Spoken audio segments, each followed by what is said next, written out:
convidada especial, Rosângela Baggio Marini, minha amiga da BPW, mas é antes da nossa associação de mulheres de negócios e profissionais. Nós nos conhecemos há muitos anos, não é, Rô? Com certeza, Beatriz. Meu Deus, eu estava aqui pensando, eu acredito que eu lembro de ti ainda quando eu trabalhava no Grapilha, contabilidade. Tu trabalhavas aonde naquela época? Na época eu trabalhava na Gás de Fresa. Jesus amado, o tempo voa.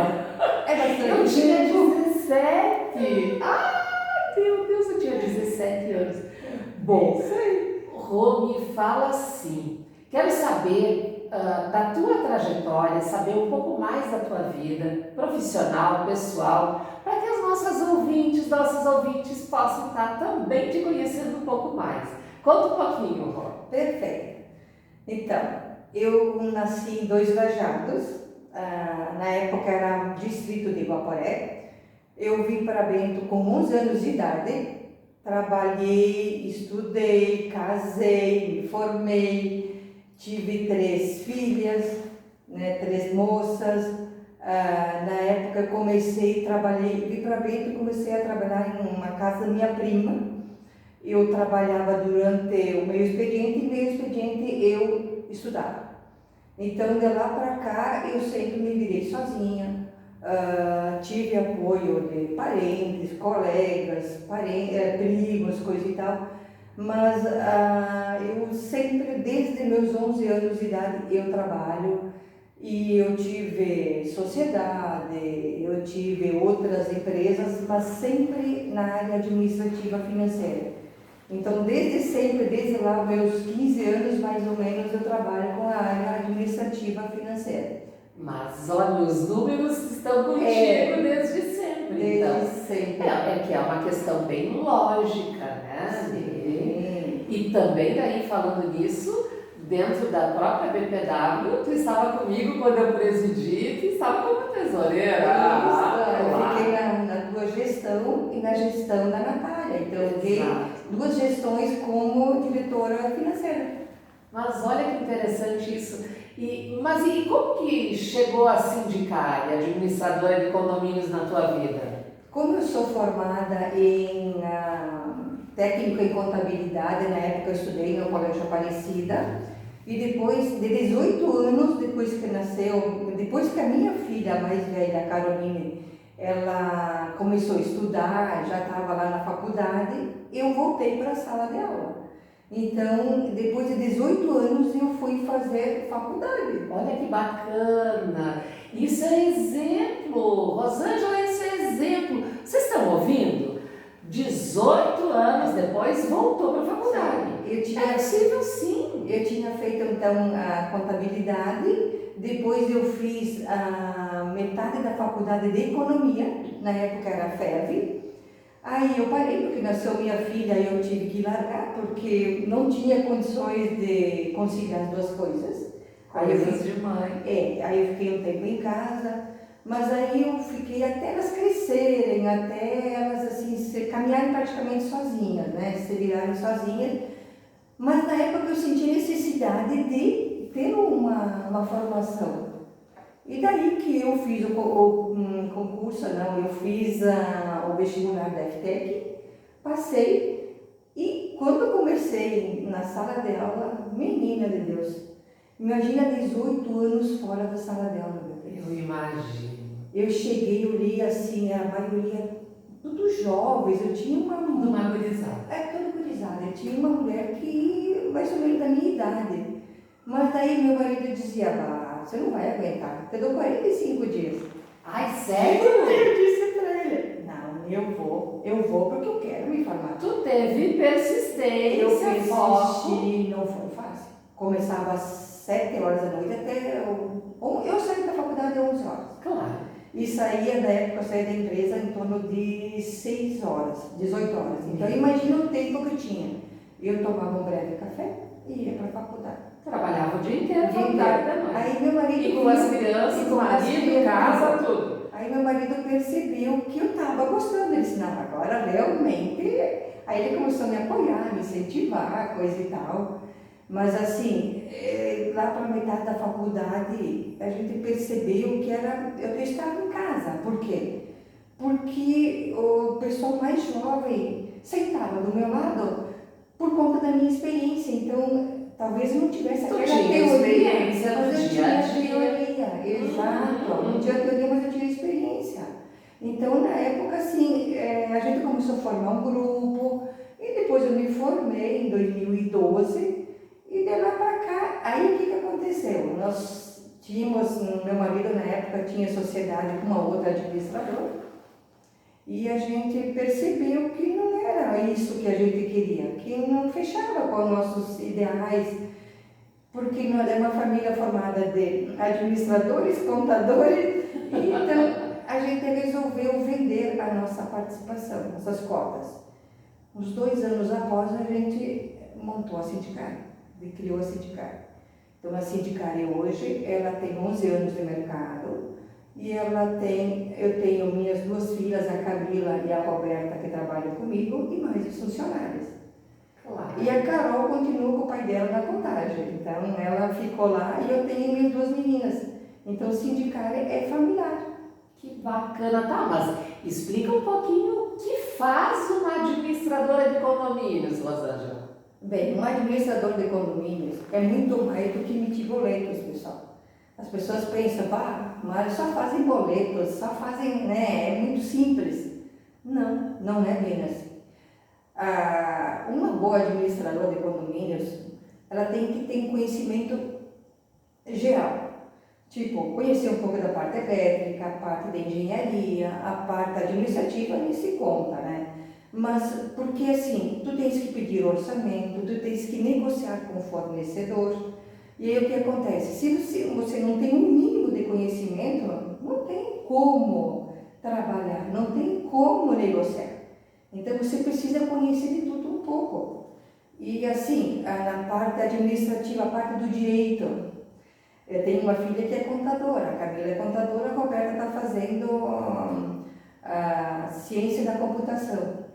Só que assim, a abrangência é tão grande que no dia a dia a gente tem uma advogada terceirizada, mas são coisas pequenas, às vezes são perguntas que o síndico nos faz que nunca aconteceu antes.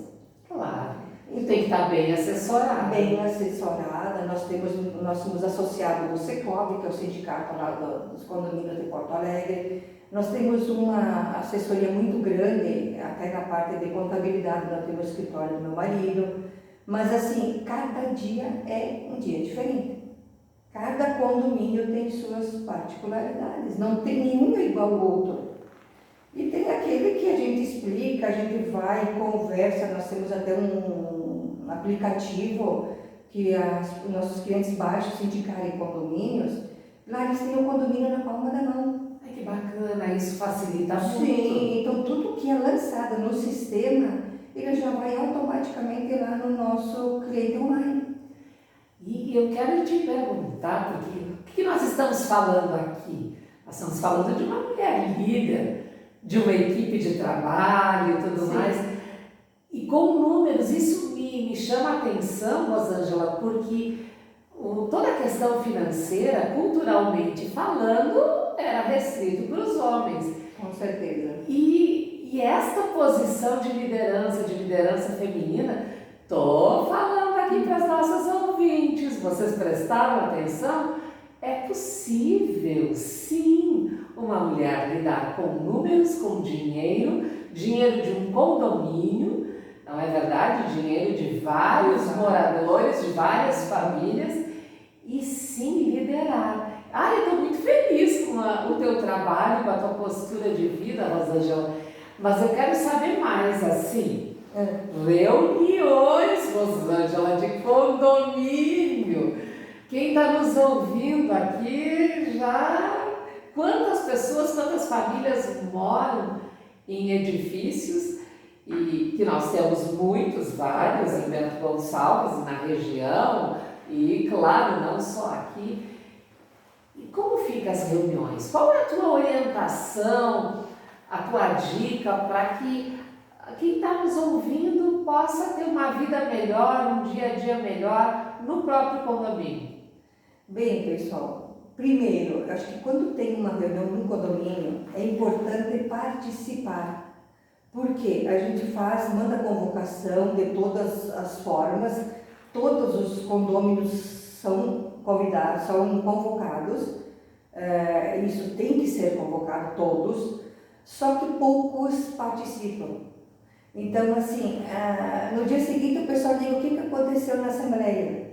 Embora a gente mande o resumo da ata, daquilo que foi discutido para todos, é importante a participação. É numa Assembleia que a gente discute os problemas do condomínio, apontar soluções, ouvir as demandas dos moradores, porque às vezes uma pessoa que nunca participou, ela não tem noção o problema que tem dentro do prédio. Então tem questão de vizinhança, tem questão digo assim, de pessoal de fora, tem a questão agora aluguéis por aplicativo, tem uma série de coisas que a gente discute tudo em Assembleia. Então eu diria que as pessoas precisam participar mais, se inteirar, dar suas opiniões, a voz é sempre ouvida, sempre dada oportunidade para as pessoas, mas elas têm que participar, têm que ouvir, têm que dialogar. E sim, a gente sempre diz, porque tem que notificar fulano que fez aquilo outro. Pessoal, vamos usar o bom senso, vamos pensar na vizinhança. Temos que primeiro conversar. O síndico conversa com o infrator, o que aconteceu. A segunda vez não teve sucesso, então notifica e por último multa. Mas assim, em primeiro lugar, A multa é a última instância. Então sempre prezar pelo bom senso e pelo diálogo, pessoal. Porque assim, quando começa a intriga entre vizinhos, é muito complicado. É que daí as pessoas acabam levando, e a gente percebe isso, as questões pessoais que não tem nada a ver com o condomínio. Não, às vezes o síndico, ele está lá no papel de síndico, gente. Então o síndico, ele tem que fazer cumprir a convenção e o regimento interno. Ele tem que se posicionar. Ele tem que fazer o seu papel, então ele vai te chamar a atenção, ele vai conversar contigo, mas é o papel dele, não pode ser levado para o pessoal. É o papel dele, ele precisa fazer assim. Até porque se ele não fizer, ele pode ser notificado, ele não está cumprindo com o seu papel. Incorre em sanções, claro, com certeza. O síndico tem grande responsabilidade. Sim, embora as pessoas achem que o síndico é uma mera função, um mero papel. Não, o síndico responde pelos seus atos.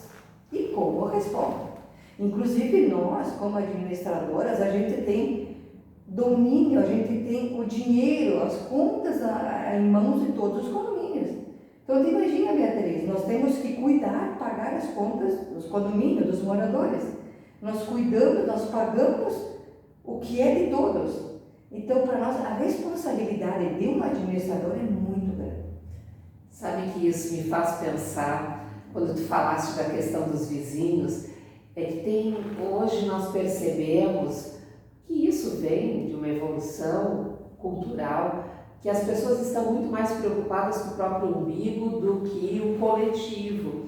Com certeza. E o condomínio é coletivo. Então, antes vem o interesse de todo o edifício, de todos os moradores, para depois o meu interesse individual. É difícil isso, não é, Rosângela? Bastante, porque as pessoas querem que você resolva o problema delas. Claro. A gente diz, gente, não é porque a gente não quer resolver, nós precisamos seguir a lei. Nós não podemos beneficiar A, B ou C. Às vezes a gente, eu digo, é crucificada, entre aspas, Beatriz, porque a gente não faz a vontade de determinar individual. Nós não temos como fazer isso.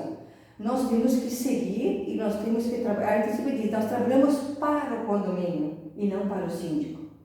Trabalhamos para o condomínio, então nós temos que prezar por todos. Nós temos que prestar contas, nós temos o nosso papel de responsabilidade, nós também respondemos pelos nossos atos. Claro. Então nós precisamos ser imparciais e ser corretos. É isso que a gente faz e a gente busca, digo, a pessoa pode opinar, pode fazer perguntas, não tem problema nenhum, mas que participem. Claro, então aqui a mensagem é participe das reuniões de condomínio. Aí vai ter conhecimento de todos os direitos, obrigações, dos seus deveres, mas seus direitos também. Claro, ali é que vai saber por quê? Porque a decisão final é a decisão de todo o condomínio, da maioria ou unânime, não sei, depende de cada caso. É lá na pauta, digamos, a convocação, tem lá os assuntos que vão ser resolvidos. Então, se não tiver um quórum específico, né, o que vale é o que está lá. Estando presente ou não, os que estão lá, eles podem aprovar. Por quê? Porque a Assembleia é soberana. Exatamente. Então, lá é não adianta reclamar depois. Não. Então, a Assembleia é soberana e lá é o lugar das pessoas se manifestarem. Porque tem pessoas que fazem isso, não é, Rosângela? Não vão para a reunião para depois ficar reclamando. Sim. Não dá, não. Porque como a soberania é de quem está lá presente, então, por favor, participe e pare de reclamar. Não adianta reclamar depois. A hora de estar na Assembleia já passou, se não esteve presente, o que resta é acatar as decisões tomadas. Claro. Então, eu quero te dizer muito obrigada, Rosângela. Eu amei estar conversando contigo. Bom, e explica aonde fica a Sindicária. A Sindicária está localizada na rua Olavo Bilac, 584, Cidade Alta. É ali perto do mercado? Qual Isso, mercado Desco. Isso. Ela fica entre o Mercado Desco e a Vinícola Aurora. Então é um bem prédio fácil. que tem ali numa Lídia Concert. Estamos localizados aí. Temos todos os canais de comunicação, WhatsApp, e-mail, Facebook, Instagram, né, o nosso site com certeza. Então, e esperamos. Que é Sindicária? Administradora de condomínios. Perfeito. Inclusive, até ressaltando, Beatriz, a Sindicária está inscrita no Conselho Regional de Administração. Opa! Então, nós temos o responsável técnico e a Sindicária é uma administradora, tem CRA sobre o número 4051.